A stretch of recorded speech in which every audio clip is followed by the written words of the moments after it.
ਸਿਖਾਉਣਾ ਹੈ। ਵਿਚਾਰ ਆਰੰਭ ਕਰਨ ਤੋਂ ਪਹਿਲਾਂ ਗੁਰੂ ਚਰਨਾਂ 'ਚ ਹਾਜ਼ਰੀ ਲਵਾਈ ਉਚਾਰਨ ਕਰੋ ਜੀ। ਵਾਹਿਗੁਰੂ ਜੀ ਕਾ ਖਾਲਸਾ, ਵਾਹਿਗੁਰੂ ਜੀ ਕੀ ਫਤਿਹ। ਸਤਿਨਾਮ ਵਾਹਿਗੁਰੂ ਸਾਹਿਬ ਜੀ।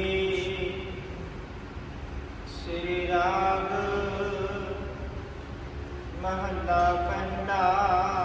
ਇਹ ਸ੍ਰੀ ਰਾਗ ਦੇ ਅੰਦਰ ਗੁਰੂ ਨਾਨਕ ਸਾਹਿਬ ਮਹਾਰਾਜ ਦਾ ਪਾਵਨ ਸ਼ਬਦ ਹੈ। ਰਹਾਉਣ ਵਾਲੀ ਭਗਤੀ ਤੋਂ ਵਿਚਾਰ ਆਰੰਭ ਕਰਦੇ ਹਾਂ ਜੀ। ਮਨ ਰੇ ਅਹਨਿਸ ਹਰ ਗੁਣ ਸਾਰ। ਸਤਿਗੁਰੂ ਮਨ ਨੂੰ ਸੰਬੋਧਨ ਹੋ ਕੇ ਕਹਿੰਦੇ ਮਨਾ ਵੀ ਅਹਨਿਸ ਦਾ ਅਰਥ ਹੁੰਦਾ ਦਿਨ ਰਾਤ। ਹਰ ਗੁਣ ਸਾਰ ਦਾ ਅਰਥ ਵੀ ਉਹਦੀ ਸਿਫਤ ਸਲਾਹ ਕਰਿਆ ਕਰ। ਦਾਸ ਨੇ ਬਹੁਤ ਮੇਰੀ ਬੇਨਤੀ ਕੀਤੀ, ਇਹ ਸਾਡੇ ਸਵਾਲ ਦਾ ਜਵਾਬ ਹੈ।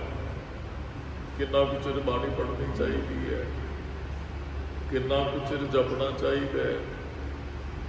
ਮਹਾਰਾਜ ਨੇ ਬਚਨ ਕਹੇ ਦਿਨ ਰਾਤ ਉਹਦੀ ਸਿਫਤ ਸਲਾਹ ਨਾਲ ਜੁੜਨਾ ਚਾਹੀਦਾ। ਸਤਿਗੁਰਾਂ ਨੇ ਸਿੱਧੇ ਸ਼ਬਦ ਲਿਖੇ, ਦਿਨ ਰਾਤੀ ਅਰਾਧੋ ਪਿਆਰੇ ਨਿਮਖ ਨਾ ਕੀਜੈ ਢੀਲਾ।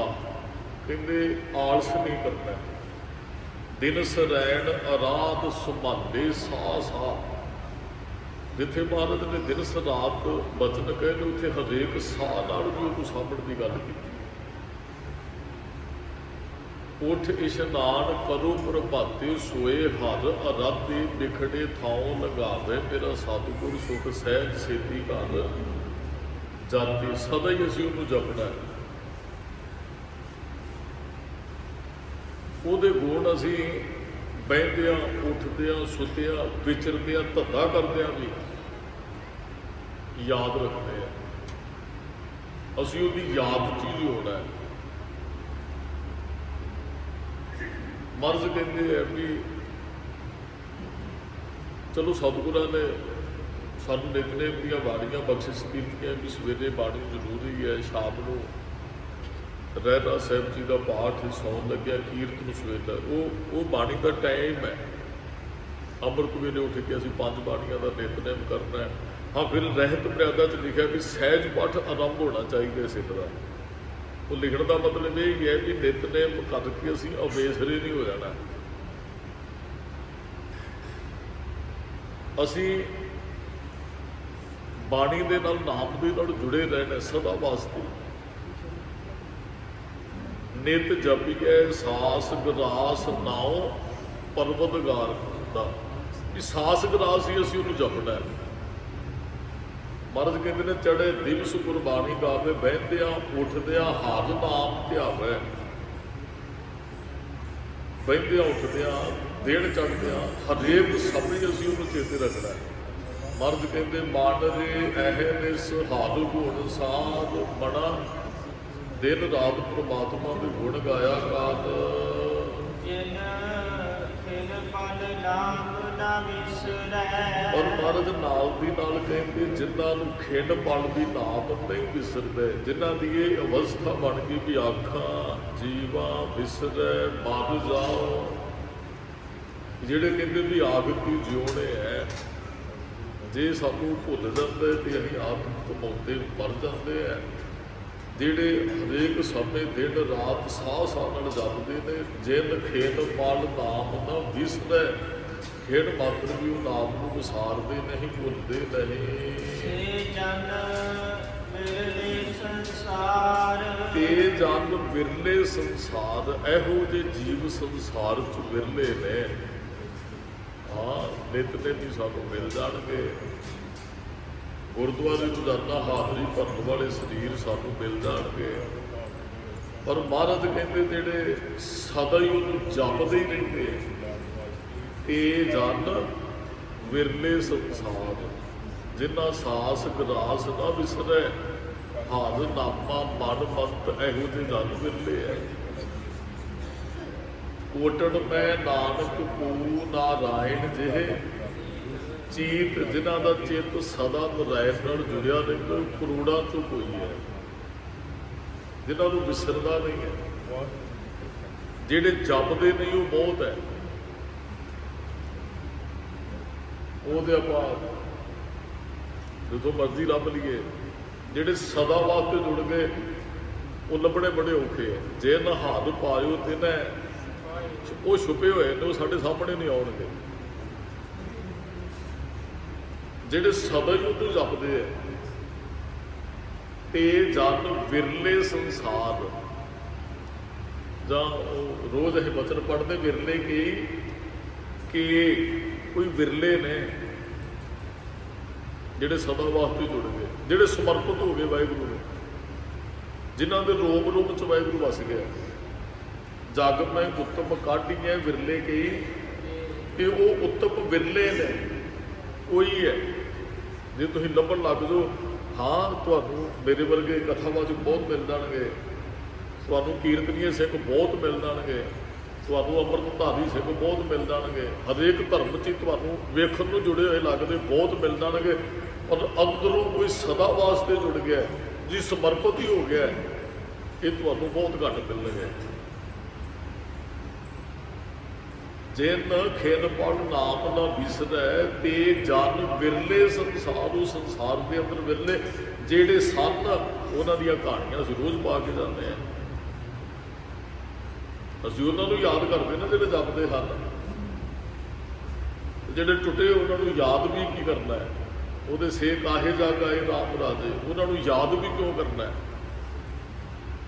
ਜਿਨ੍ਹਾਂ ਦੇ ਅੰਦਰ ਸੱਚ ਨਹੀਂ ਹੈ, ਜਿਨ੍ਹਾਂ ਦੇ ਅੰਦਰ ਗੁਣ ਨਹੀਂ ਹੈ, ਉਹਨਾਂ ਨੂੰ ਕੋਈ ਯਾਦ ਨਹੀਂ ਕਰਦਾ। ਮਹਾਰਾਜ ਕਹਿੰਦੇ ਉਹ ਵਿਰਲੇ ਹੀ ਨੇ ਭਾਈ, ਜਿਹੜੇ ਸਦਾ ਵਾਸਤੇ ਪਰਮਾਤਮਾ ਨੂੰ ਸਮਰਪਿਤ ਹੋ ਗਏ ਔਰ ਸਵਾਸ ਸਵਾਸ ਉਹਦਾ ਨਾਮ ਜਪਦੇ ਹਨ,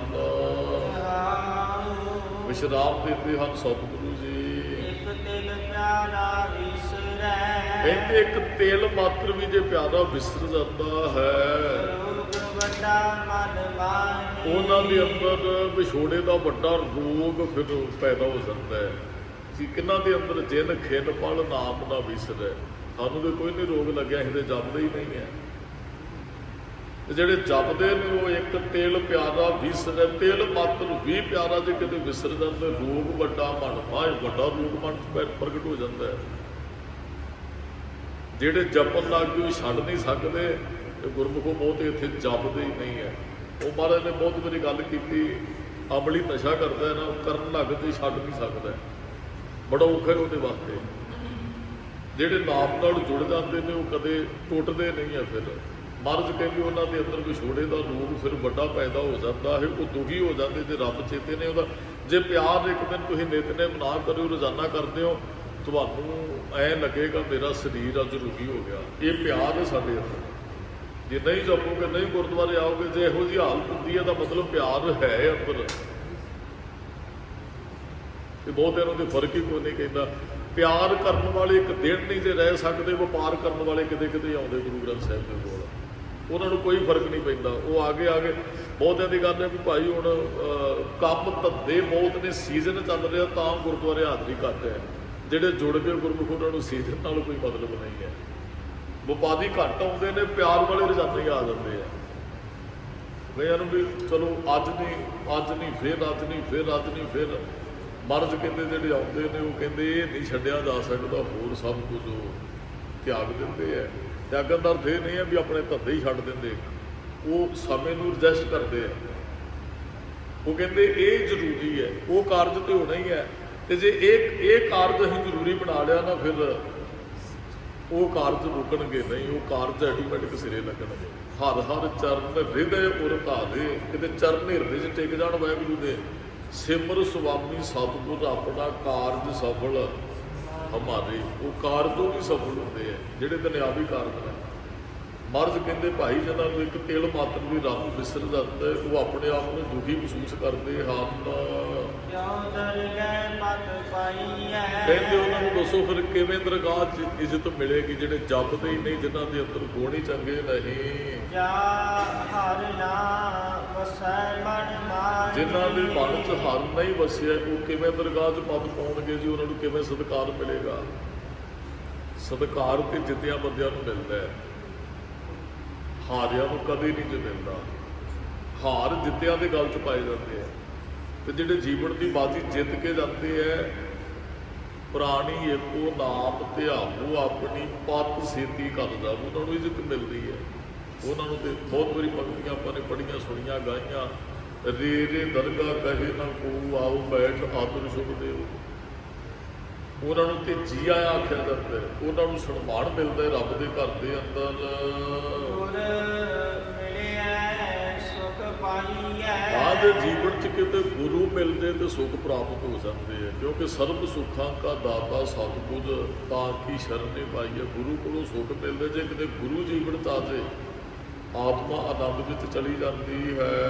ਅਗਨ ਮਰੈ ਗੁਣ ਮਾਹੇ। ਗੁਣ ਮਾਹੇ ਦਾ ਅਰਥ ਵਾਹਿਗੁਰੂ ਨੂੰ ਜਪ ਕੇ ਤ੍ਰਿਸ਼ਨਾ ਦੀ ਅੱਗ ਭਰ ਜਾਂਦੀ ਹੈ। ਅੰਦਰੋਂ ਤ੍ਰਿਸ਼ਨਾ ਖਤਮ ਹੋ ਜਾਂਦੀ ਹੈ। ਜੇ ਗੁਰੂ ਤੋਂ ਗੁਣ ਸਿੱਖ ਲਏ, ਸਿਫਤ ਸਲਾਹ ਕਰਨੀ ਸਿੱਖ ਲਏ, ਮਹਾਰਾਜ ਕਹਿੰਦੇ ਤ੍ਰਿਸ਼ਨਾ ਦੀ ਅੱਗ ਫਿਰ ਨਾਪ ਦੇ ਜਲ ਨਾਲ ਬੁਝ ਜਾਂਦੀ ਹੈ। ਅਹਨਿਸ ਹਰਿ ਗੁਣ ਸਾਰ। ਕੋਏ ਮਨ ਦਿਨ ਰਾਤ ਪ੍ਰਮਾਤਮਾ ਦੀ ਸਿਫਤ ਸਲਾਹ ਨਾਲ ਜੁੜ ਉਹਦੇ ਗੁਣਾਂ ਨੂੰ ਚੇਤੇ ਕਰਿਆ ਕਰ। ਜਿਨ੍ਹਾਂ ਨੂੰ ਖਿੰਨ ਪਲ ਵਾਸਤੇ ਨਾਮ ਨਹੀਂ ਭੁੱਲਦਾ ਹੈ ਜੀ। ਮਹਾਰਾਜ ਕਹਿੰਦੇ ਸੰਸਾਰ ਦੇ ਅੰਦਰ ਵਿਰਲੇ ਨੇ ਜਿਹੜੇ ਸਦਾ ਹੀ ਜਪਦੇ ਹਨ। ਵਿਸ਼ਰਾਮ ਦੇ ਕੇ ਮਹਾਰਾਜ ਕਹਿੰਦੇ ਹਨ। ਮਹਾਰਾਜ ਕਹਿੰਦੇ ਜੋਤੀ ਨਾਲ ਜੋਤ ਮਿਲਣੀ ਚਾਹੀਦੀ ਹੈ। ਆਤਮਾ ਪ੍ਰਮਾਤਮਾ ਚ ਇੱਕ ਹੋ ਜੇ। ਆਤਮਾ ਪ੍ਰਾਤਮਾ ਇੱਕੋ ਕਰੇ। ਜੋਤੀ ਜੋਤ ਮਿਲਾਈਏ ਸੁਰਤੀ ਸੁਰਤ ਸੰਜੋਗ। ਕਹਿੰਦੇ ਸੁਰਤ ਤੇ ਜੋਤ ਨੂੰ ਮਿਲਾਉਣਾ ਚਾਹੀਦਾ, ਪਰ ਇਹ ਵੀ ਸੰਜੋਗ ਨਾਲ ਮਿਲਦੀ ਹੈ ਜੀ। ਵਿਛੋੜਾ ਵਿਜੋਗ ਹੈ, ਮਿਲਾਪ ਸੰਜੋਗ ਹੈ। ਤੇ ਮਹਾਰਾਜ ਕਹਿੰਦੇ ਗੁਰੂ ਕਿਰਪਾ ਕਰੇ ਆਤਮਾ ਪ੍ਰਮਾਤਮਾ ਚ ਲੀਨ ਹੋ ਜਾਂਦੀ ਹੈ। ਸੁਰਤ ਜਿਹੜੀ ਉਸ ਵਾਹਿਗੁਰੂ ਦੇ ਵਿੱਚ ਟਿਕੀ ਰਹਿੰਦੀ, ਜੁੜੀ ਰਹਿੰਦੀ ਹੈ। ਚੁਭੀ ਰਹੀ ਸੁਰਤ ਪ੍ਰਭ ਚਰਨਨ ਮੈਂ। ਜਦੋਂ ਸੁਰਤ ਜੁੜ ਗਈ ਫਿਰ ਹਿੰਸਾ ਦਾ ਅਰਥ ਹੁੰਦਾ ਨਿਰਦੈਤਾ, ਕਿ ਦਇਆ ਹੀ ਨਾ ਹੋਣੀ ਮਨੁੱਖ ਦੇ ਅੰਦਰ। ਹਉਮੈ ਗਤ ਗਤ ਦਾ ਅਰਥ ਭੱਜ ਗਏ। ਕੀ ਹਿੰਸਾ ਤੇ ਹਉਮੈ। ਹਿੰਸਾ ਦਾ ਅੰਦਰ ਨਿਰਦੈਤਾ, ਵੀ ਕਿਸੇ ਦੇ ਤਰਸ ਨਾ ਆਉਣਾ, ਕਿਸੇ ਤੇ ਦਇਆ ਨਹੀਂ। ਕਈ ਵਾਰੀ ਬੰਦਾ ਪੱਥਰ ਜਿਲਦਿਆ ਤੁਹਾਨੂੰ ਨਜ਼ਰ ਆਏਗਾ, ਉਹਨੂੰ ਕਿਸੇ ਦੇ ਅਥਰੂਆਂ ਦਾ ਕੋਈ ਅਸਰ ਨਹੀਂ ਉਹਦੇ ਤੇ ਕਿਸੇ ਦੇ ਦੁੱਖ ਦਾ ਕੋਈ ਅਸਰ ਨਹੀਂ ਹੈ। ਉਹ ਇੱਕੋ ਜਿਹਾ ਢੀਠ ਜਿਹਾ ਬੰਦਾ ਹੁੰਦਾ ਹੈ। ਮਹਾਰਾਜ ਕਹਿੰਦੇ ਇਹ ਨਿਰਦੈਤਾ ਫਿਰ ਅੰਦਰੋਂ ਖਤਮ ਹੋ ਜਾਂਦੀ। ਮਨੁੱਖ ਨਿਰਮਲ ਜਪਣ ਵਾਲਿਆਂ ਦੇ ਅੰਦਰ ਇੰਨੀ ਕੋਮਲਤਾ ਆ ਜਾਂਦੀ ਹੈ, ਉਹ ਵੈਸੇ ਭਾਵੁਕ ਹੋ ਜਾਂਦੇ ਆ। ਉਹਨਾਂ ਦੇ ਨੇਤਰਾਂ 'ਚੋਂ ਵੈਸੇ ਗਲ ਰਹਿਣ ਲੱਗ ਪੈਂਦਾ। ਇਹ ਵੀ ਕਿਤੇ ਨਾ ਕਿਤੇ ਰੱਬ ਦੀ ਨੇੜਤਾ ਦੀ ਨਿਸ਼ਾਨੀ ਹੈ। ਜੇ ਤੁਹਾਡੇ ਅੰਦਰ ਵੀ ਕਿਸੇ ਨੂੰ ਵੇਖ ਕੇ ਅੱਖਾਂ 'ਚ ਹੰਝੂ ਆ ਜਾਂਦੇ, ਤੁਹਾਡੇ ਅੰਦਰ ਦਇਆ ਆਉਂਦੀ ਹੈ, ਤੁਸੀਂ ਮਦਦ ਵੀ ਕਰਦੇ ਹੋ। ਸਾਨੂੰ ਮਦਦ ਜ਼ਰੂਰ ਕਰਨੀ ਚਾਹੀਦੀ ਹੈ। ਇਹ ਵੀ ਨਹੀਂ ਵੇਖ ਉਹ ਇੱਕ ਨਾ ਕਹਿੰਦੇ ਟ੍ਰੇਨ 'ਚ ਇੱਕ ਮਾਈ ਹੀ ਬਜ਼ੁਰਗ ਤੇ ਉਹ ਸਮਾਨ ਲੈ ਕੇ ਨਾ ਆਪਣੀ ਸੀਟ ਵੱਲ ਨੂੰ ਤੁਰੇ ਜਾਂਦੀ ਤੇ ਇੱਕ ਨੌਜਵਾਨ ਨਸ਼ਾਈ ਹਰਫਲਿਆ ਹੋਇਆ ਆ ਉਹ ਉਸ ਮਾਈ ਦੇ ਵਿੱਚ ਵੱਜਾ। ਉਹਦਾ ਸਮਾਨ ਵੀ ਸਾਰਾ ਖਿਲਰ ਗਿਆ ਤੇ ਮਾਈ ਵੀ ਡਿੱਗ ਪਈ ਫਰਸ਼ ਦੇ ਉੱਪਰ ਟ੍ਰੇਨ ਦੇ ਵਿੱਚ। ਤੇ ਹੋਇਆ ਕਿ ਉੱਥੇ ਇੱਕ ਡਾਕਟਰ ਵੀ ਬੈਠਾ ਸੀ ਉਸੇ ਡੱਬੇ ਦੇ ਅੰਦਰ, ਉੱਥੇ ਇੱਕ ਵਕੀਲ ਵੀ ਬੈਠਾ ਹੈ, ਉੱਥੇ ਇੱਕ ਥਾਣੇਦਾਰ ਵੀ ਬੈਠਾ ਹੈ, ਉੱਥੇ ਇੱਕ ਸਮਾਜ ਸੇਵੀ ਵੀ ਬੈਠਾ ਹੈ। ਉਹ ਸੀਟ ਤੇ ਬੈਠੇ ਉਹ ਆਪਣੇ ਤਰੀਕੇ ਨਾਲ ਸੋਚ ਰਹੇ ਨੇ। ਉਹ ਥਾਣੇਦਾਰ ਕਹਿੰਦਾ ਕਿਤੇ ਮੇਰੇ ਇਲਾਕੇ 'ਚ ਆਹ ਬੰਦਾ ਹੁੰਦਾ ਨਾ ਜਿਹਨੇ ਮਾਈ ਨੂੰ ਫੇੜ ਮਾਰੀ, ਕਹਿੰਦਾ ਮੈਂ ਥਾਣੇ ਲਿਜਾਂਦਾ ਤੇ ਇਹਨੂੰ ਮੈਂ ਇਹਦੇ ਨਾਲ ਦੋ ਹੱਥ ਕਰਦਾ। ਉਹ ਸੀਟ ਤੇ ਬੈਠਾ ਸੋਚ ਰਿਹਾ। ਉਹ ਜਿਹੜਾ ਵਕੀਲ ਸੀ ਉਹ ਕਹਿੰਦਾ ਵੀ ਇਹੋ ਜਿਹਾ ਤੇ ਆਹ ਮੈਂ ਧਾਰਾ ਲਾਉਂਦਾ ਜੇ ਕਿਤੇ ਇਹੋ ਜਿਹਾ ਬੰਦਾ ਕਿਤੇ ਮੇਰੇ ਕੋਲ ਕਾਬੂ ਆ ਜਾਂਦਾ ਨਾ ਵੀ ਇਸ ਤਰ੍ਹਾਂ ਦੇ। ਮੈਂ ਉਹ ਜਿਹੜਾ ਡਾਕਟਰ ਕਹਿੰਦਾ ਵੀ ਇਹ ਮੈਂਟਲੀ ਅਪਸੈਟ ਹੈ ਬੰਦਾ ਜਿਹੜਾ ਧੱਕਾ ਮਾਰ ਕੇ ਚਲਾ ਗਿਆ। ਉਹ ਆਪਣੇ ਆਪਣੇ ਤਰੀਕੇ ਨਾਲ ਉਹਨਾਂ ਨੇ ਸਾਧਿਆਂ ਨੇ। ਸਮਾਜ ਸੇਵੀ ਜਿਹੜਾ ਕਹਿੰਦਾ ਵੀ ਇਹੋ ਜਿਹੇ ਬੰਦਿਆਂ ਦੇ ਖਿਲਾਫ ਧਰਨੇ ਲੱਗਣੇ ਚਾਹੀਦੇ ਆ ਵੀ ਜਿਹੜੇ ਦੂਸਰਿਆਂ ਨੂੰ ਤੰਗ ਕਰਦੇ, ਬਜ਼ੁਰਗਾਂ ਦਾ ਸਤਿਕਾਰ ਨਹੀਂ ਕਰਦੇ। ਉਹ ਸਮਾਜ ਸੇਵੀ ਉਹ ਕਹਿੰਦਾ ਵੀ ਇਹੋ ਜਿਹੇ ਧਰਨੇ ਲਾਉਣੇ ਚਾਹੀਦੇ ਦੇ ਖਿਲਾਫ। ਉਹ ਸਾਰੇ ਇਸ ਤਰ੍ਹਾਂ ਸੋਚਦੇ ਰਹੇ। ਇੱਕ ਨੌਜਵਾਨ ਹੋਰ ਆਇਆ, ਉਹਨੇ ਮਾਈ ਦਾ ਸਮਾਨ ਇਕੱਠਾ ਕੀਤਾ, ਉਹਨੂੰ ਫਰਸ਼ ਤੋਂ ਉਠਾਇਆ, ਉਹਨੂੰ ਆਸਰਾ ਦੇ ਕੇ ਉਹਨੂੰ ਸੀਟ ਤੇ ਬਿਠਾਇਆ ਤੇ ਉਹ ਮਾਂ ਨੇ ਬੜੀਆਂ ਸੀਸਾਂ ਦਿੱਤੀਆਂ। ਕਹਿੰਦਾ ਬੇਟਾ ਜੁਗ ਜੁਗ, ਕਹਿੰਦੀ ਬੇਟਾ ਜੁਗ ਜੁਗ ਜੀ ਤੇਰਾ ਭਲਾ ਹੋਵੇ, ਤੂੰ ਤਰੱਕੀਆਂ ਮਾਣੇ, ਤੂੰ ਖੁਸ਼ੀਆਂ ਮਾਣੇ। ਤੇ ਉੱਥੇ ਇੱਕ ਰਾਈਟਰ ਬੈਠਾ ਸੀ ਤੇ ਉਹ ਵੀ ਕਹਿੰਦਾ ਉਹਨੇ ਲਿਖਿਆ ਹੀ, ਮਦਦ ਉਹਨੇ ਵੀ ਨਹੀਂ ਕੀਤੀ, ਉਹਨੇ ਘਟਨਾ ਫਿਰ ਲਿਖ ਦਿੱਤੀ ਜਿਹੜਾ ਕੁਝ ਹੋਇਆ। ਮਦਦ ਕਿਸੇ ਨੇ ਨਹੀਂ ਕੀਤੀ। ਅਸਲ ਦੇ ਵਿੱਚ ਇਹਦੇ ਵਿੱਚੋਂ ਜਿਹੜਾ ਨਿਕਲਦਾ ਹੈ ਵੀ ਸਾਨੂੰ ਉਸ ਟਾਈਮ ਸੋਚਣ ਨਾਲੋਂ ਪਹਿਲਾਂ ਉਹਦੀ ਮਦਦ ਕਰਨੀ ਚਾਹੀਦੀ ਹੈ। ਇੱਕ ਹੁੰਦਾ ਵੀ ਅਸੀਂ ਸੋਚਿਆ ਵੀ ਇਹਦੇ ਨਾਲ ਆ ਹੋ ਰਿਹਾ, ਵੀ ਸਿਰਫ ਸੋਚ ਕੇ ਤੁਰ ਗਏ। ਹਾਂ ਉੱਥੇ ਸੋਚੀਏ ਵੀ ਇਹਦਾ ਭਲਾ ਕਿਵੇਂ ਹੋ ਸਕਦਾ ਹੈ, ਇਹਨੂੰ ਇਸ ਮੁਸ਼ਕਿਲ ਚੋਂ ਕਿਵੇਂ ਕੱਢਿਆ ਜਾ ਸਕਦਾ ਹੈ, ਇਸ ਬਿਮਾਰੀ ਤੋਂ ਕਿਵੇਂ ਨਿਕਲ ਸਕਦਾ ਹੈ। ਇਹਦੇ ਚੋਂ ਇਹ ਕਿਵੇਂ ਨਿਕਲ ਸਕਦਾ ਹੈ? ਇਹ ਸਾਨੂੰ ਜ਼ਰੂਰ ਸੋਚਣਾ ਚਾਹੀਦਾ ਹੈ। ਮਹਾਰਾਜ ਕਹਿੰਦੇ ਨਿਰਦੈਤਾ ਅੰਦਰੋਂ ਚਲੀ ਜਾਂਦੀ ਹੈ, ਫਿਰ ਮਨੁੱਖ ਹਿਰਦਾ ਕੋਮਲ ਹੋ ਜਾਂਦਾ ਹੈ, ਤਰਸ ਵਾਲਾ ਹਿਰਦਾ ਬਣ ਜਾਂਦਾ ਹੈ ਜੀ। ਉਹ ਸਾਰਿਆਂ ਨਾਲ ਫਿਰ ਪਿਆਰ ਪ੍ਰੇਮ ਹਉਮੈ ਵੀ ਅੰਦਰੋਂ ਚਲੀ ਜਾਂਦੀ, ਗੱਤ ਗਏ ਇਹ ਭੱਜ ਜਾਂਦੇ ਹਨ। ਤਾਹੇ ਸਹਸਾ ਸੋਗ ਉਹਦੇ ਅੰਦਰ ਫਿਰ ਸਹਿਸਾ ਦਾ ਅਰਥ ਹੈ ਚਿੰਤਾ, ਸੋਗ, ਕੋਈ ਪਰੇਸ਼ਾਨੀ, ਵਹਿਮ ਨਹੀਂ ਰਹਿੰਦਾ। ਸੋਗ ਦਾ ਅਰਥ ਆਪ ਜੀ ਸਮਝਦੇ ਹੋਵੋਗੇ ਵੀ ਐਵੇਂ ਦੁਖੀ ਜਿਹਾ ਮਨ ਆਪਣਾ ਰੱਖਣਾ। ਸੋਗ ਦੇ ਵਿੱਚ ਕਈ ਵਾਰੀ ਕਿਸੇ ਦੇ ਘਰੇ ਕੋਈ ਸਰੀਰ ਚੜ੍ਹਾਈ ਕਰ ਜੋ ਸੋਗ 'ਚ ਬੰਦੇ ਬੈਠੇ ਹੁੰਦੇ, ਥੱਲੇ ਨੀਵੀਆਂ ਪਾਈਆਂ ਹੁੰਦੀਆਂ ਨੇ, ਉਹ ਹੋਰ ਜਿਹੇ ਤਰੀਕੇ ਨਾਲ ਬੈਠੇ ਹੁੰਦੇ ਆ। ਮਹਾਰਾਜ ਕਹਿੰਦੇ ਇਹੋ ਜਿਹਾ ਸੋਗ ਤੇ ਚਿੰਤਾ ਅੰਦਰੋਂ ਖਤਮ ਹੋ ਜਾਂਦੀ। ਬੰਦਾ ਕਦੇ ਝੂਰਦਾ ਨਹੀਂ ਹੈ, ਜਿੱਦਣ ਉਹਦਾ ਸੱਚ ਨਾਲ ਮੇਲ ਹੋ ਜਾਂਦਾ ਹੈ। ਗੁਰਮੁਖ ਜਿਸ ਹਰ ਮਨ ਵਸੈ ਕਹਿੰਦੇ ਗੁਰਮੁਖ ਜਿਸ ਹਰ ਮਨ ਵਸੇ, ਗੁਰਮੁਖਾ ਹਰ ਜਿਹਦੇ ਮਨ 'ਚ ਵਸ ਜਾਏ। ਤਿਸ ਮਿਲੇ ਗੁਰ ਸੰਜੋਗ ਕਹਿੰਦੇ ਫਿਰ ਗੁਰੂ ਸੰਜੋਗ ਬਣਾ ਕੇ ਉਹਨੂੰ ਸਦੀਵ ਕਾਲ ਵਾਸਤੇ ਮੇਲ ਦਿੰਦਾ ਹੈ। ਵੈਸੇ ਹਰ ਵੀ ਹਿਰਦੇ 'ਚ ਗੁਰੂ ਦੀ ਕਿਰਪਾ ਨਾਲ ਹੀ ਵਸਣਾ ਹੈ, ਗੁਰੂ ਤੋਂ ਬਗੈਰ ਤਾਂ ਕੁਝ ਵੀ ਨਹੀਂ ਹੋਣਾ ਹੈ। ਗੁਰਮੁਖ ਵੀ ਗੁਰੂ ਵਾਲੇ ਨੂੰ ਕਿਹਾ ਜਾਂਦਾ ਹੈ। ਪਹਿਲਾਂ ਗੁਰਮੁਖ ਬਣੇਗਾ, ਫਿਰ ਹਰ ਮਨ ਵਸੇਗਾ, ਸੰਜੋਗ ਬਣੇਗਾ, ਫਿਰ ਆਤਮਾ ਪ੍ਰਮਾਤਮਾ 'ਚ ਮਿਲ ਜਾਏਗੀ। ਕਾਇਆ ਕਾਮਣ ਜੇ ਕਰੀ ਭੋਗੇ ਭੋਗਣ ਹਾਰ। ਕਹਿੰਦੇ ਜੇ ਜੀਵ ਰੂਪੀ ਇਸਤਰੀ ਆਪਣਾ ਆਪ ਪ੍ਰਮਾਤਮਾ ਨੂੰ ਸਮਰਪਿਤ ਕਰਦੇ ਤੇ ਫਿਰ ਉਹ ਪ੍ਰਮਾਤਮਾ ਭੋਗ ਭੋਗਦਾ ਹੈ। ਆਤਮਿਕ ਆਨੰਦ ਜੀਵ ਇਸਤਰੀ ਨੂੰ ਪ੍ਰਾਪਤ ਹੁੰਦਾ ਹੈ, ਪ੍ਰਮਾਤਮਾ ਨੂੰ ਸੁਖ ਦਿੰਦਾ ਹੈ। ਜਿਸ ਸੋ ਨਿਹੁ ਨਾ ਕੀਜੈ ਮਹਾਰਾਜ ਕਹਿੰਦੇ ਉਸ ਦੇ ਨਾਲ ਨੇਹ ਨਹੀਂ ਕਰਨਾ ਚਾਹੀਦਾ, ਉਹਦੇ ਨਾਲ ਪਿਆਰ ਨਾ ਕਰੋ। ਜੋ ਦਿਸੈ ਚੱਲਣ ਹਾਰ ਜੋ ਤੁਹਾਨੂੰ ਚੱਲਣ ਹਾਰ ਦਿਸੈ, ਜੋ ਤੁਹਾਨੂੰ ਦਿਸਦਾ ਵੀ ਇਹਨੇ ਮਰ ਜਾਣਾ ਤੇ ਇਹਨੇ ਖਤਮ ਹੋ ਜਾਣਾ, ਮਹਾਰਾਜ ਕਹਿੰਦੇ ਉਹਦੇ ਨਾਲ ਨਹੀਂ ਸਾਨੂੰ ਨੇਹ ਕਰਨਾ ਚਾਹੀਦਾ। ਉਹ ਆਸਾ ਕੀ ਵਾਰ ਦੇ ਬਚਨ ਫਿਰ ਦਾਹ ਯਾਦ ਕਰਾਏਗਾ ਆਪ ਜੀਆਂ ਨੂੰ। ਮਹਾਰਾਜ ਕਹਿੰਦੇ ਕੂੜ ਰਾਜਾ, ਕੂੜ ਪ੍ਰਜਾ, ਕੂੜ ਸਭ ਸੰਸਾਰ, ਕੂੜ ਮੰਡਪ, ਕੂੜ ਮਾੜੀ, ਕੂੜ ਬੈਸਨ ਹਾਰ, ਕੂੜ ਸੋਇਨਾ, ਕੂੜ ਰੂਪਾ, ਕੂੜ ਪਹਿਨਨ ਹਾਰ, ਕੂੜ ਕਾਇਆ, ਕੂੜ ਕੱਪੜ, ਕੂੜ ਰੂਪ ਅਪਾਦ, ਕੂੜ ਕੂੜੇ ਨੇਹੋ ਲੱਗਾ ਵਿਸਰਿਆ। ਫਿਰ ਤਾਂ ਝੂਠ ਨਾਲ ਨੇਹ ਲੱਗ ਗਿਆ ਤੇ ਰੱਬ ਭੁੱਲ ਗਿਆ। ਕਿਸ ਨਾਲ ਕੀਚੈ ਦੋਸਤੀ ਸਭ ਜਗ ਚੱਲਣ ਹਾਰ, ਤਿਸ ਸਿਓ ਨੇਹੋ ਨਾ ਕੀਚੈ ਜੋ ਦੀਸੈ ਚੱਲਣ ਹਾਰ। ਮਹਾਰਾਜ ਕਹਿੰਦੇ ਉਹਦੇ ਨਾਲ ਨੇਹ ਨਾ ਕਰੋ ਜਿਹਨੇ ਕੱਲ ਲੋਕਾਂ ਦੁਨੀਆ ਨਾ ਸਲਾਹੇ ਜੋ ਮਰ ਵੰਜਸੀ, ਲੋਕਾਂ ਨਾ ਸਲਾਹੇ ਜੋ ਮਰ ਖਾਕ ਥੀ। ਤੇ ਫਿਰ ਕਿਹਦੇ ਨਾਲ ਨੇਹ ਕਰਨਾ ਚਾਹੀਦਾ? ਰੱਬ ਨਾਲ, ਜਿਹੜਾ ਸਦੀਵ ਕਾਲ ਵਾਸਤੇ ਰਹਿਣ ਵਾਲਾ ਹੈ। ਗੁਰਮੁਖ ਰਹਿ ਸੁਹਾਗਣੀ ਜਿਹੜਾ ਗੁਰਮੁਖ ਉਹ ਸੁਹਾਗਣਾ ਦੀ ਤਰ੍ਹਾਂ ਦੇ ਪ੍ਰਮਾਤਮਾ ਫਿਰ ਉਹਨੂੰ ਰੱਬਦਾ ਹੈ ਜੀ। ਸੋ ਪ੍ਰਭ ਸੇਜ ਪਧਾਰ ਉਹ ਪ੍ਰਭ ਉਹਦੇ ਸੇਜਾਂ ਤੇ ਆਣ ਕੇ ਟਿਕ ਜਾਂਦਾ। ਪਧਾਰ ਪਤੀ ਨੂੰ ਕਹਿੰਦੇ ਆ। ਹਿਰਦੇ ਰੂਪੀ ਸੇਜਾਂ ਤੇ ਪ੍ਰਮਾਤਮਾ ਆਣ ਕੇ ਵਸ ਜਾਂਦਾ।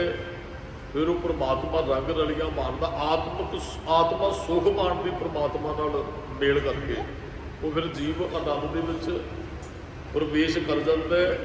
ਉਹ ਸਦੀਵ ਕਾਲ ਵਾਸਤੇ ਸੁਖੀ ਹੋ ਜਾਂਦਾ ਹੈ।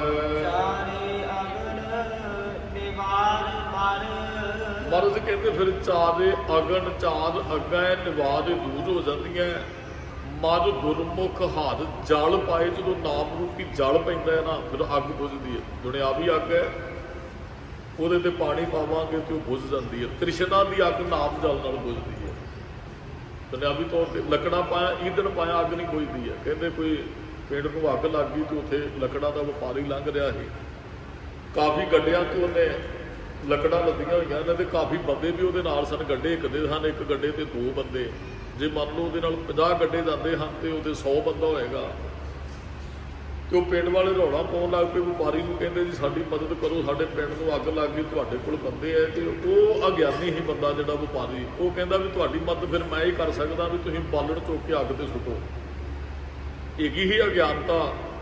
ਤੇ ਉਹ ਬਾਲਣ ਉਹਨਾਂ ਨੇ ਉਹਦੇ ਬੰਦਿਆਂ ਨੇ ਚੁੱਕ ਕੇ ਅੱਗ ਤੇ ਸੁੱਟਣਾ ਸ਼ੁਰੂ ਕਰ ਦਿੱਤਾ। ਅੱਗ ਬੁਝਣੀ ਥੋੜੀ ਸੀ, ਉਹ ਤੇ ਹੋਰ ਅੱਗ ਵਧੀ। ਉਹ ਚੰਗੀ ਤਰ੍ਹਾਂ ਫਿਰ ਪਿੰਡ ਸੜਿਆ ਜੀ। ਤੇ ਮਾਫ ਕਰਨਾ, ਜਦੋਂ ਅਸੀਂ ਗੁਰੂ ਨਾਲੋਂ ਰੱਬ ਨਾਲੋਂ ਟੁੱਟ ਕੇ ਪਾਸੇ ਤੁਰੇ ਫਿਰਦੇ ਹਾਂ, ਉਹ ਅੱਗ ਵੱਧਦੀ ਹੈ। ਜਦੋਂ ਕਿਸੇ ਸਰੀਰ ਕੋਲ ਮੰਨ ਲਓ ਮੇਰੇ 'ਚ ਕੁਝ ਤ੍ਰਿਸ਼ਨਾ ਹੈ, ਕੁਝ ਦੂਸਰੇ 'ਚ ਹੈ, ਉਹਦਾ ਮੈਂ ਸੰਗ ਕਰਾਂਗਾ, ਮੇਰੀ ਤ੍ਰਿਸ਼ਨਾ ਵਧੇ ਵਧੇਰੇ, ਉਹ ਵਧੇਰੇ ਹੋਰ ਵਧੇਗੀ। ਮਹਾਰਾਜ ਕਹਿੰਦੇ ਜੇ ਹੱਥ ਜਲ ਪਾਏ ਨਾਮ ਰੂਪੀ ਜਲ ਮਿਲ ਜੇ ਫਿਰ ਚਾਰੇ ਅਗਨ ਨਿਵਾਰ। ਉਹ ਚਾਰ ਅੱਗੇ ਹੰਸ ਪਹਿਲਾਂ ਅਰਥ ਕਰ ਚੁੱਕੇ ਨਿਰਦੈਤਾ। ਹੰਸ ਹੇਤ, ਹਿਤ ਦਾ ਅਰਥ ਮੋਹ, ਲੋਭ ਕੋਪ, ਲੋਭ ਕੋਪ ਦਾ ਅਰਥ ਕ੍ਰੋਧ। ਮਹਾਰਾਜ ਕਹਿੰਦੇ ਚਾਰ ਅਗਨੀਆਂ ਨੇ ਸਾਡੇ ਅੰਦਰ। ਇੱਥੇ ਕੱਲ ਵੀ ਪਰਸੋਂ ਸ਼ਹਿਨਦਾਸ ਨੇ ਬੇਨਤੀ ਕੀਤੀ, ਇੱਥੇ ਈਂਧਣ ਦੀ ਅੱਗ ਦੀ ਗੱਲ ਨਹੀਂ ਹੈ, ਲੱਕੜ ਵਾਲੀ ਅੱਗ ਦੀ ਗੱਲ ਨਹੀਂ ਹੈ, ਇੱਥੇ ਸਾਡੇ ਅੰਦਰ ਜਿਹੜੀਆਂ ਚਾਰ ਅੱਗਾਂ ਨੇ ਉਹਦੀ ਗੱਲ ਹੈ। ਮਹਾਰਾਜ ਕਹਿੰਦੇ ਨਿਰਦੈਤਾ ਤੇਰੇ ਅੰਦਰੋਂ ਚਲੀ ਜਾਏਗੀ, ਮੋਹ ਤੇਰੇ ਅੰਦਰੋਂ ਮਰ ਜਾਏਗਾ, ਜਿਹੜਾ ਅਸੀਂ ਸੰਸਾਰ ਨਾਲ ਪਾਈ ਬੈਠੇ ਆ। ਤੇਰੇ ਅੰਦਰੋਂ ਲੋਭ ਖਤਮ ਹੋ ਜਾਏਗਾ, ਤੇਰੇ ਅੰਦਰੋਂ ਕ੍ਰੋਧ ਖਤਮ ਹੋਏਗਾ। ਕੋਪ ਦਾ ਅਰਥ ਕ੍ਰੋਧ ਹੈ। ਜੇ ਨਾਮ ਜਲ ਛਿੜਕੇਗਾ ਅੰਦਰ ਤਾਂ ਇਹ ਚਾਰੇ ਅੱਗਾਂ ਸ਼ਾਂਤ ਹੋ ਜਾਂਦੀਆਂ ਹਨ। ਅੰਤਰ ਕਮਲ ਪ੍ਰਗਾਸਿਆ। ਫਿਰ ਹਿਰਦੇ ਦੇ ਅੰਦਰ ਕੌਲ ਦਾ ਫੁੱਲ ਖਿੜ ਜਾਂਦੇ, ਗਿਆਨ ਰੂਪੀ ਫੁੱਲ ਹੈ ਜੀ। ਅੰਮ੍ਰਿਤ ਭਰਿਆ ਅਗਾਏ। ਫਿਰ ਸਾਡਾ ਅੰਦਰ ਜਿਹੜਾ ਇਹਨੂੰ ਅੰਮ੍ਰਿਤ ਨਾਲ ਭਰ ਜਾਂਦੇ, ਤ੍ਰਿਪਤ ਹੋ ਜਾਂਦਾ ਹੈ।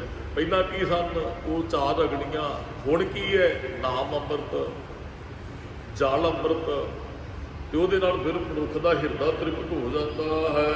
ਨਾਨਕ ਸਤਿਗੁਰ ਮੀਤ ਕਰ। ਨਾਨਕ ਸਤਿਗੁਰ ਨੂੰ ਆਪਣਾ ਮਿੱਤਰ ਬਣਾ ਲੈਣਾ ਕਰ। ਸਚ ਪਾਵੈ ਦਰਗਹਿ ਜਾਏ। ਕਹਿੰਦੇ ਇੱਥੇ ਸੱਚ ਨਾਲ ਜੁੜੇਗਾ, ਦਰਗਾਹ 'ਚ ਤੈਨੂੰ ਮਾਣ ਸਤਿਕਾਰ ਮਿਲੇਗਾ। ਸੱਚ ਦਰਗਾਹ 'ਚ ਜਾ ਕੇ ਨਹੀਂ ਪਾਉਣਾ, ਸੱਚ ਅਸੀਂ ਇੱਥੇ ਪ੍ਰਾਪਤ ਕਰਨਾ ਹੈ। ਦਰਗਾਹ 'ਚ ਸਾਨੂੰ ਮਾਣ ਮਿਲਣਾ ਹੈ।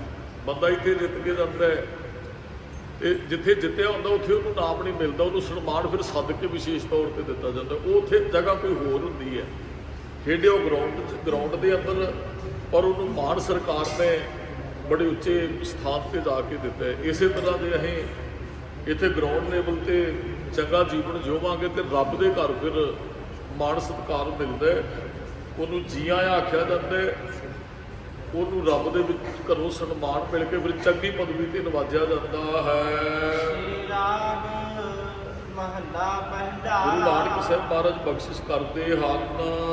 ਹਰ ਹਰ ਜਪੋ ਪਿਆਰਿਆ। ਮਹਾਰਾਜ ਕਹਿੰਦੇ ਪਿਆਰਿਆ ਹਰ ਹਰ ਜਪਿਆ ਕਰ। ਬੜੇ ਪਿਆਰੇ ਬਚਨ ਕਹੇ ਕਿ ਮਹਾਰਾਜ ਸੰਬੋਧਨ ਕਰਦੇ ਹਨ। ਕਹਿੰਦੇ ਬਹੁਤੇ ਤਾਨੇ ਜੇ ਮਾਰਦੇ ਜਪਿਆ ਕਰੋ। ਮਹਾਰਾਜ ਕਹਿੰਦੇ ਪਿਆਰਿਆ ਉਸ ਵਾਹਿਗੁਰੂ ਨੂੰ ਜਾਪ। ਗੁਰਮਤਿ ਨੇ ਹਰ ਬੋਲ। ਕਹਿੰਦੇ ਗੁਰਮਤ ਦਾ ਧਾਰਨੀ ਬਣ ਤੇ ਹਰ ਬੋਲ। ਗੁਰਮਤ ਕੀ ਕਹਿੰਦੀ ਹੈ? ਗੁਰਮਤ ਕਹਿੰਦੀ ਹੈ ਵਾਹਿਗੁਰੂ ਵਾਹਿਗੁਰੂ ਵਾਹਿਗੁਰੂ ਵਾਹਿਗੁਰੂ ਕਰੋ, ਜਪੋ। ਇਹ ਹਰ ਬੋਲ ਇਹੀ ਹੈ। ਗੁਰੂ ਦੀ ਸਿੱਖਿਆ ਤੇ ਚੱਲ। ਗੁਰੂ ਕਹਿੰਦਾ ਫਿਰ ਵਾਹਿਗੁਰੂ ਨੂੰ ਜਪੋ ਭਾਈ। ਮਨ ਸੱਚ ਕਸਵੱਟੀ ਲਾਈਐ। ਮਨ ਨੂੰ ਸੱਚ ਦੀ ਕਸਵੱਟੀ ਤੇ ਲਾਉਣਾ ਕਾਦ। ਤੁਰੀਐ ਪੂਰੇ ਤੋਲ। ਫਿਰ ਜਦੋਂ ਇਹ ਖਰਾ ਹੋ ਗਿਆ ਨਾ ਤੇ ਫਿਰ ਪੂਰੇ ਤੋਲ 'ਚ ਤੁਲੇਗਾ। ਕਈ ਵਾਰੀ ਨਾ ਸੋਨੇ 'ਚ ਖੋਟ ਹੋਵੇ ਤੇ ਉਹ ਸੁਨਿਆਰਾ ਵੀਰ ਕਹਿ ਦਿੰਦਾ, ਕਹਿੰਦਾ ਭਾਈ ਇਹਦੇ 'ਚ ਤੇ ਇੰਨੀ ਖੋਟ, ਇੰਨਾ ਹੋਰ ਧਾਤ ਮਿਲੀ ਹੋਈ ਹੈ, ਇਹਦਾ ਇੰਨਾ ਮੁੱਲ ਤੁਹਾਨੂੰ ਮਿਲੇਗਾ। ਫਿਰ ਉਹ ਉਸ ਮੈਲ ਨੂੰ ਜਾਂ ਉਹ ਖੋਟ ਨੂੰ ਸਾੜ ਦਿੰਦੇ ਕੁਠਾਲੀ 'ਚ ਪਾ ਕੇ, ਫਿਰ ਉਹਦਾ ਪੂਰਾ ਮੁੱਲ ਪੈ ਜਾਂਦਾ ਸੋਨੇ ਦਾ ਜੀ। ਇਸੇ ਤਰ੍ਹਾਂ ਮਹਾਰਾਜ ਕਹਿੰਦੇ ਤੇਰੇ ਅੰਦਰੋਂ ਜਦੋਂ ਝੂਠ ਸੜ ਜਾਏਗਾ ਨਾ, ਕਸਵੱਟੀ ਤੇ ਆਪਣੇ ਆਪ ਨੂੰ ਲਾਏਗਾ ਤੇ ਫਿਰ ਪੂਰਾ ਤੋਲ ਤੇਰਾ ਰੱਬ ਦੇ ਘਰ ਖਰਾ ਉਤਰੇਗਾ। ਖਰੇ ਖਜ਼ਾਨੇ ਪਾਈ ਹਨ, ਖੋਟੇ ਸੁੱਟੀਏ ਬਾਰ-ਬਾਰ। ਖਰਾ ਜਿਹੜਾ ਪੈਸਾ ਹੁੰਦਾ ਨਾ ਉਹਨੂੰ ਖਜ਼ਾਨੇ 'ਚ ਗੱਲੇ 'ਚ ਦੁਕਾਨਦਾਰ ਸਾਂਭ ਕੇ ਰੱਖਦਾ ਜਦੋਂ ਧੂਫ ਵੱਟੀ ਕਰਦਾ ਹੈ। ਜਿਹੜਾ ਖੋਟਾ ਉਹ ਵਗਾ ਕੇ ਸਾਡੇ ਪੈਰਾਂ 'ਚ ਮਾਰਦਾ। ਮਹਾਰਾਜ ਕਹਿੰਦੇ ਇੱਥੇ ਕਸਵੱਟੀ ਤੇ ਲਾ ਕੇ ਆਪਣੇ ਆਪ ਨੂੰ ਖਰਾ ਕਰ, ਰੱਬ ਦੇ ਘਰ ਫਿਰ ਉਹ ਤੈਨੂੰ ਖਜ਼ਾਨੇ 'ਚ ਪਾਇਆ ਜਾਏਗਾ। ਜਦੋਂ ਅੰਦਰੋਂ ਖਰਾ ਹੋ ਗਿਆ ਤੇ ਫਿਰ ਕੋਈ ਤੇਰੀ ਕੀਮਤ ਨਹੀਂ ਪਾ ਸਕਦਾ ਹੈ। ਕਹਿੰਦੇ ਰਿੱਧ 'ਚੋਂ ਮਾਨਕ ਫਿਰ ਜਿਹਦਾ ਮੁੱਲ ਕੋਈ ਨਹੀਂ ਹੈ, ਉਹ ਟਿਕ ਜਾਂਦੇ। ਉਹ ਨਾਮ ਹੈ ਕਿ ਅਸੀਂ ਹਰਸੋ ਹੀਰਾ ਛਾੜ ਕੇ ਕਰੇ ਆਣ ਕੀ ਆਸ। ਅਸੀਂ ਹੋਰਾਂ ਤੇ ਆਸਾਂ ਲਾਉਂਦੇ ਆ, ਨਾਮ ਤੇ ਅਸੀਂ ਛੱਡ ਹੀ ਦਿੱਤਾ ਜਪਣਾ। ਮਹਾਰਾਜ ਕਹਿੰਦੇ ਉਹ ਨਾਮ ਰੂਪੀ ਹੀਰਾ ਜਿਹਦਾ ਮੁੱਲ ਕੋਈ ਨਹੀਂ ਹੈ, ਜਿਹਦੀ ਕੀਮਤ ਕੋਈ ਨਹੀਂ ਪਾ ਸਕਦਾ। ਗੁਰੂ ਉਹ ਤੇਰੀ ਰੂਹ 'ਚ ਤੇਰੀ ਸੁਰਤ 'ਚ ਟਿਕਾ ਦੇਗਾ।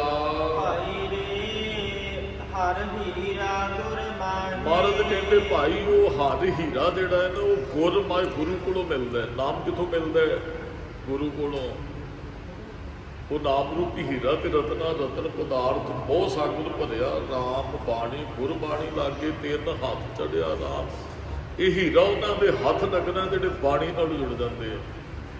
ਨਾਮ ਤੋਂ ਕੀਮਤੀ ਕੋਈ ਚੀਜ਼ ਨਹੀਂ ਸੰਸਾਰ ਦੇ ਅੰਦਰ ਗੁਰੂ ਕੋਲ। ਤੇ ਇਹ ਮੁੱਲ ਵੀ ਕਿਤੇ ਨਹੀਂ ਮਿਲਦੀ ਹੈ। ਦਾਤ ਜਿਹੜੀ ਨਾਮ ਰੂਪੀ ਦਾਤ ਹੈ ਨਾ, ਕਿਤੇ ਮੁੱਲ ਨਹੀਂ, ਇਹ ਬਖਸ਼ਿਸ਼ ਦੇ ਰੂਪ ਚ ਮਿਲਦੀ ਹੈ ਸਾਨੂੰ। ਕੋਈ ਆ ਕੇ ਕਹੇ ਵੀਰ ਨੇ ਪੈਸੇ ਲੈ ਲਓ ਤੇ ਮਹਾਰਾਜ ਮੈਨੂੰ ਨਾਮ ਦੀ ਦਾਤ ਦੇ ਦਿਓ, ਇਹ ਪੈਸਿਆਂ ਨਾਲ ਨਹੀਂ। ਕੰਚਨ ਸਿਉ ਪਾਈਏ ਨਹੀਂ ਤੋਲ, ਮਨ ਦੇ ਰਾਮ ਲਿਆ ਹੈ ਮੋਲ। ਇੱਥੇ ਆਪਣੇ ਆਪ ਨੂੰ ਗੁਰੂ ਨਾਨਕ ਸਾਹਿਬ ਦੀ ਹੱਟ ਤੇ ਵੇਚਣਾ ਪੈਣਾ ਹੈ, ਫਿਰ ਉਸ ਨਾਮ ਦੀ ਪ੍ਰਾਪਤੀ ਹੋਏਗੀ ਜਿਹਦਾ ਮੁੱਲ ਨਹੀਂ ਪਾਇਆ ਜਾ ਸਕਦਾ, ਜਿਹਦੀ ਕੀਮਤ ਨਹੀਂ ਲਾਈ ਜਾ ਸਕਦੀ। ਸਤ ਸੰਗਤ ਸਤਿਗੁਰ ਪਾਈਐ, ਸਤ ਸੰਗਤ ਦੇ ਵਿੱਚੋਂ ਸਤਿਗੁਰੂ ਨੂੰ ਜੀਵ ਪ੍ਰਾਪਤ ਕਰ ਲੈਂਦਾ ਹੈ। ਅਹਨਿਸ ਸ਼ਬਦ ਸਲਾਹੀ, ਉਹ ਫਿਰ ਦਿਨ ਰਾਤ ਜੀਵ ਸ਼ਬਦ ਨਾਲ ਜੁੜਿਆ ਰਹਿੰਦਾ ਹੈ, ਉਹਦੀ ਸਿਫਤ ਸਲਾਹ ਕਰਦਾ ਹੈ। ਗੁਰੂ ਮਿਲ ਗਿਆ ਨਾ, ਤੇ ਗੁਰੂ ਨੇ ਤੇ ਇਹੀ ਸਿੱਖਿਆ ਦੇਣੀ ਹੈ। ਜਿਹੜਾ ਭਲਾ ਪੁਰਖ ਹੈ ਨਾ, ਕਿਤੇ ਵੀ ਜਾਏਗਾ, ਜਿੱਥੇ ਜਾਏ ਬਹੀਏ ਭਲਾ ਕਹੀਏ ਝੋਲ ਅੰਮ੍ਰਿਤ ਪੀਜੇ। ਉਹ ਭਲੀ ਗੱਲ ਕਰੇਗਾ, ਉਹ ਜਪੇਗਾ ਤੇ ਦੂਸਰਿਆਂ ਨੂੰ ਜਪਾਏਗਾ। ਤੇ ਗੁਰੂ ਸਾਹਿਬ ਜੀ ਕੀ ਕਰਦੇ? ਗੁਰੂ ਜਪਦੇ ਨੇ ਤੇ ਜਪਾਉਂਦੇ ਆ। ਬਹੁਤ ਵਾਰੀ ਸ਼ਬਦ ਆਇਆ, ਗੁਰੂ ਸਾਹਿਬ ਕੋਲ ਆਏ ਆ, ਸਾਡੇ ਨਾਲ ਸਤਿਗੁਰਾਂ ਨੇ ਕੋਈ ਦੁਨਿਆਵੀ ਗੱਲ ਕੀਤੀ? ਬਿਲਕੁਲ ਨਹੀਂ। ਆਸਾ ਦੀ ਵਾਰ ਦਾ ਕੀਰਤਨ ਰਾਗੀ ਸਿੰਘ ਕਰਕੇ ਕਿ ਪੌਣੇ 2 ਘੰਟੇ ਦਾ ਕੀਰਤਨ, ਪੌਣੇ 2 ਘੰਟੇ ਗੁਰੂ ਸਾਹਿਬ ਬੋਲੇ ਇਸ ਵਿਸ਼ੇ ਤੇ, ਰੱਬ ਨੂੰ ਜਪੋ। ਬੰਦਿਆਂ ਤੋਂ ਆਇਆ ਹੀ ਇਸ ਵਾਸਤੇ ਹੈ। ਤੇ ਹੁਣ ਮਹਾਰਾਜ ਇਹੀ ਤੇ ਹੁਣ ਬੋਲ ਰਹੇ ਹੈ, ਕਹਿੰਦੇ ਜਪ। ਗੁਰੂ ਸਾਹਿਬ ਦਾ ਕਾਰਜ ਹੀ ਇਹ ਵੀ ਉਹ ਜਪਦਾ ਤੇ ਜਪਾਉਂਦਾ ਹੈ। ਇੱਥੇ ਮਹਾਰਾਜ ਕਹਿੰਦੇ ਸੰਗਤ 'ਚ ਬੈਠ ਕੇ ਗੁਰੂ ਨੂੰ ਪ੍ਰਾਪਤ ਕਰੀਏ, ਤੇ ਗੁਰੂ ਦੇ ਸ਼ਬਦ ਰਾਹੀਂ ਫਿਰ ਉਹਦੀ ਸਿਫਤ ਸਲਾਹ ਨਾਲ ਜੀਵ ਸਦਾ ਵਾਸਤੇ ਜੁੜ ਜਾਂਦਾ ਹੈ। ਮਹਾਰਾਜ ਵਿਸ਼ਰਾਮ ਦੇ ਕੇ ਸਮਝਾਉਂਦੇ ਹਨ, ਸੱਚ ਵਖਰ ਧਨ ਰਾਸ ਲੈ, ਜਿਹੜਾ ਸੱਚ ਵਖਰ ਧਨ ਰਾਸ ਲੈ, ਸੱਚੀ ਰਾਸ ਰਹਿ, ਰਸਤਾ ਰਾਸ, ਰਸਤੇ 'ਚ ਵਰਤਣ ਵਾਲੀ ਚੀਜ਼। ਅਸੀਂ ਕਿਤੇ ਯਾਤਰਾ ਤੇ ਜਾਂਦੇ ਆ, ਹੁਣ ਆਪਣੇ ਘਰੋਂ ਸਾਰੇ ਪ੍ਰਬੰਧ ਕਰਕੇ ਜਾਂਦੇ, ਭਾਈ ਬੱਚੇ ਨਾਲ ਚੱਲੇ ਨੇ, ਇਹਨਾਂ ਦੇ ਬਿਸਕੁਟਾਂ ਦਾ ਪ੍ਰਬੰਧ ਕਰੋ, ਇਹਨਾਂ ਨੂੰ ਕੋਈ ਪ੍ਰਸ਼ਾਦੇ ਵੀ ਪਕਾ ਕੇ ਲੈ ਜਾਂਦੇ। 1-2 ਦਿਨ ਦਾ ਸਫ਼ਰ ਹੋਵੇ, ਆਪਣਾ ਖਾਣਾ ਘਰ ਦਾ ਵਧੀਆ ਹੁੰਦਾ ਹੈ, ਨਹੀਂ ਆਪਾਂ ਰਸਤੇ 'ਚੋਂ ਲੈ ਕੇ ਖਾ ਸਕਦੇ, ਉਹਨਾਂ ਦੀ ਸੁਚਮਤਾ ਨਹੀਂ ਹੈ, ਜਾਂ ਨਹੀਂ ਸਾਡਾ ਉੱਥੇ ਮਨ ਕਰਦਾ, ਉਹ ਫਿਰ ਅਸੀਂ ਘਰੋਂ ਲੈ ਕੇ ਜਾਂਦੇ। ਉਹਨੂੰ ਰਾਸ ਕਿਹਾ ਜਾਂਦਾ, ਜਿਹੜੀ ਇਹ ਪੱਲੇ ਬੰਨ੍ਹ ਕੇ ਲੈ ਕੇ ਜਾਂਦੇ ਆ, ਜੋ ਛਕਣ ਵਾਸਤੇ। ਜਾਂ ਸੁਖਮਣੀ ਸਾਹਿਬ ਦੀ ਬਾਣੀ 'ਚੋਂ ਬਹੁਤ ਵਾਰੀ ਬਚਨ ਆਪਾਂ ਸਾਂਝੇ ਕੀਤੇ, ਜਿਹੇ ਮਾਰਗ ਕੇ ਗਣੇ ਜਾਹੇ ਨਾ ਕੋਸਾ, ਹਰ ਕਾ ਨਾਮ ਉਹਾ ਸੰਗ। ਤੋਸਾ, ਤੋਸੇ ਦਾ ਅਰਥ ਵੀ ਖਾਣ ਵਾਲੀ ਚੀਜ਼ ਹੈ। ਤੇ ਇੱਥੋਂ ਜਾਣਾ ਫਿਰ ਪੱਲੇ ਨਾਮ ਸਾਡੇ ਹੋਣਾ ਚਾਹੀਦਾ, ਫਿਰ ਰਸਤੇ 'ਚ ਭੁੱਖ ਤੇ ਉਹਨੇ ਦੂਰ ਕਰਨੀ। ਔਰ ਰਸਤਾ ਵੀ ਬਹੁਤ ਵੱਡਾ ਹੈ, ਜਿਹਦੇ ਕੋਲ ਨਹੀਂ ਗਿਣੇ ਜਾ ਸਕਦੇ। ਕਿ ਉੱਥੇ ਨਾਮ ਨਹੀਂ ਚਾਨਣ ਕਰਨਾ, ਰਾਮ ਨੇ ਸਾਨੂੰ ਤ੍ਰਿਪਤ ਕਰਨਾ। ਤੇ ਜੇ ਨਾਮ ਹੋਏਗਾ ਨਹੀਂ, ਸਾਡੇ ਕੋਲ ਕੋਈ ਖਾਣ ਵਾਲੀ ਚੀਜ਼ ਹੈ ਹੀ ਨਹੀਂ ਹੈ ਰਸਤੇ 'ਚ, ਫਿਰ ਕਿਵੇਂ ਖਾਵਾਂਗੇ? ਫਿਰ ਤੇ ਭੁੱਖ ਦਾ ਸਾਹਮਣਾ ਕਰਨਾ ਪਏਗਾ। ਜੇ ਤੁਸੀਂ ਰਸਤੇ 'ਚ ਚੱਲੇ ਹੋ, ਰਸਤੇ 'ਚੋਂ ਪਤਾ ਪਾਣੀ ਨਹੀਂ ਮਿਲਣਾ, ਤੁਹਾਡੇ ਕੋਲ ਪਾਣੀ ਵਾਲੀ ਬੋਤਲ ਨਹੀਂ ਹੈ, ਤੁਹਾਨੂੰ ਫਿਰ ਉੱਥੇ ਪਿਆਸ ਜਿਹੜੀ ਝੱਲਣੀ ਪਏਗੀ। ਇਸੇ ਕਰਕੇ ਭਾਈ ਜਦੋਂ ਅਸੀਂ ਰੱਬ ਦੇ ਘਰ ਪਹੁੰਚੇ ਨਾ, ਨਾਮ ਸਾਡੇ ਕੋਲ ਜ਼ਰੂਰੀ ਹੈ। ਨਾਮ ਕਰਕੇ ਸਾਡੀ ਕਦਰ ਪੈਣੀ ਪ੍ਰਮਾਤਮਾ ਦੇ ਦਰ ਦੇ ਉੱਪਰ। ਗੁਰੂ ਅੰਦਰੋਂ ਨਾਮ ਨੂੰ ਪ੍ਰਗਟ ਕਰ ਦਿੰਦਾ ਹੈ। ਜਦ ਪ੍ਰਕਾਸ਼ ਦਾ ਅੰਦਰ ਖੇੜਾ ਵੀ, ਪ੍ਰਕਾਸ਼ ਦਾ ਅੰਦਰ ਪ੍ਰਗਟ ਹੋਣਾ ਵੀ, ਪ੍ਰਕਾਸ਼ ਦਾ ਅੰਦਰ ਰੌਸ਼ਨੀ ਵੀ ਹੈ। ਉਹ ਗੁਰੂ ਇਹ ਬਖਸ਼ਿਸ਼ ਵਰਤਾਉਂਦਾ ਹੈ।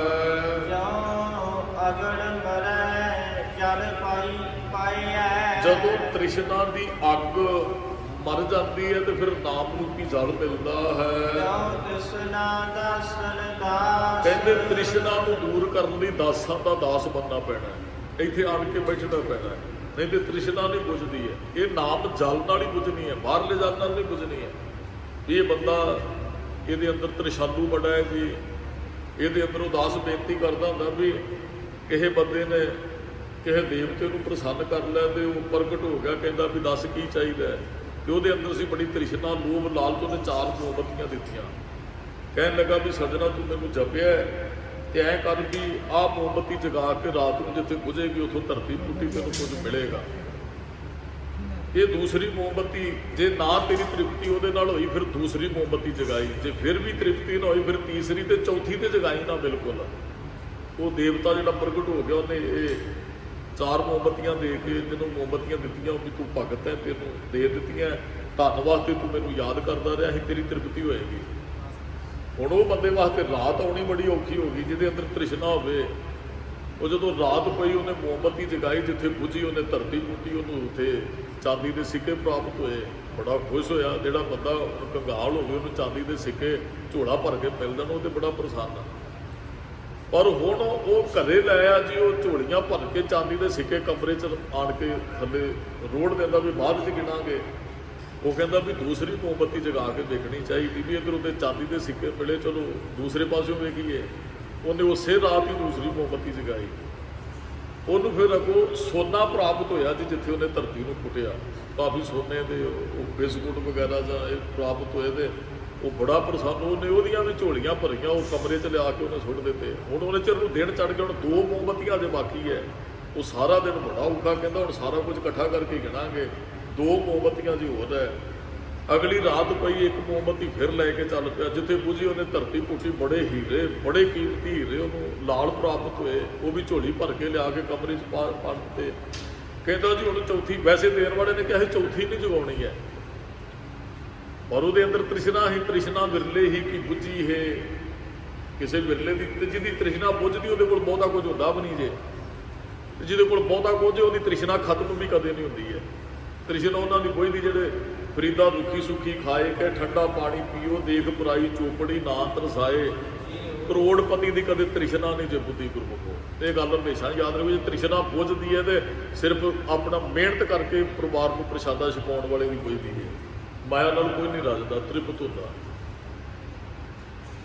ਉਹਨੇ ਜਦੋਂ ਚੌਥੀ ਮੋਮਬੱਤੀ ਜਗਾਈ ਜੀ, ਇੱਕ ਕਮਰਾ ਨਿਕਲਿਆ ਥੱਲੇ, ਜਦੋਂ ਧਰਤੀ ਪੁੱਟੀ ਕਮਰਾ ਨਿਕਲਿਆ ਤੇ ਉਹ ਦਰਵਾਜ਼ਾ ਲੱਗਾ ਹੋਇਆ ਸੀ ਤੇ ਉਹਦੇ ਸਾਹਮਣੇ ਇੱਕ ਆਦਮੀ ਬੈਠਾ ਹੈ।